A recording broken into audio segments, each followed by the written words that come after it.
ഗർഭാശയത്തിൽ ശിശുവിന്റെ സൃഷ്ടിപ്പ് നടക്കുന്നത് 3 ഘട്ടങ്ങളിലായാണ് എന്ന് ഖുർആൻ പറയുന്നു.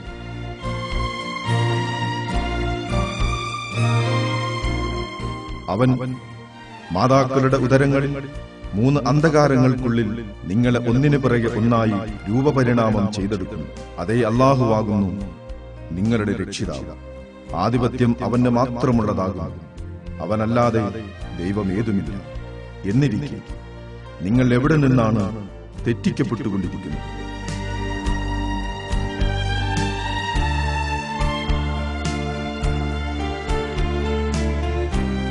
നാം മനസ്സിലാക്കുന്നത് പോലെ ഗർഭാശയത്തിൽ 3 വിവിധ ഘട്ടങ്ങളിലായാണ് മനുഷ്യൻ സൃഷ്ടിക്കപ്പെടുന്നത് എന്നാണ് ഈ ഖുർആൻ സൂക്തം വ്യക്തമാക്കുന്നത്.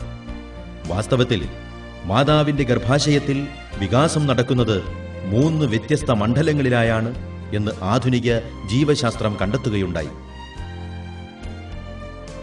ഇന്ന് എല്ലാ ഭ്രൂണശാസ്ത്ര സംബന്ധമായ പാഠപുസ്തകങ്ങളിലും ഈ വിഷയം ഒരടിസ്ഥാന വിജ്ഞാനമായി പഠിപ്പിച്ചു വരുന്നു.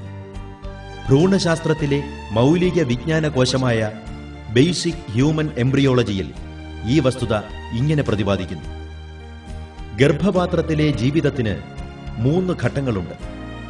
ആദ്യത്തെ 2.5 ആഴ്ചകൾ ഭ്രൂണപൂർവ്വദശയാണ്. പിന്നീട് 7-ാം ആഴ്ചയുടെ അവസാനം വരെ ഭ്രൂണദശയും 8-ാം ആഴ്ച മുതൽ പ്രസവം വരെ ഫീറ്റൽ ഘട്ടവും അഥവാ ഗർഭസ്ഥ ശിശു ഘട്ടവുമാണ്.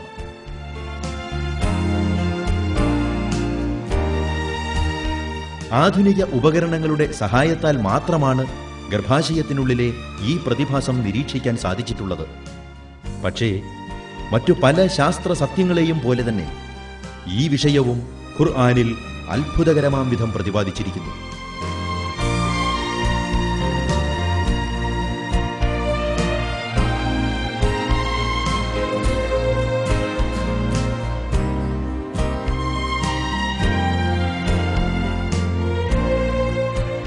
വൈദ്യശാസ്ത്ര വിഷയത്തിൽ വളരെ കുറച്ച് മാത്രം ജ്ഞാനമുണ്ടായിരുന്ന ഒരു കാലഘട്ടത്തിൽ വളരെ വിശദവും കൃത്യവുമായ വിവരമാണ് ഖുർആൻ സമർപ്പിച്ചത്. ഖുർആൻ മനുഷ്യവചനങ്ങളല്ലെന്നതിനും ദൈവീകമാണെന്നതിനുമുള്ള വ്യക്തമായ ദൃഷ്ടാന്തമത്രേ ഇത്.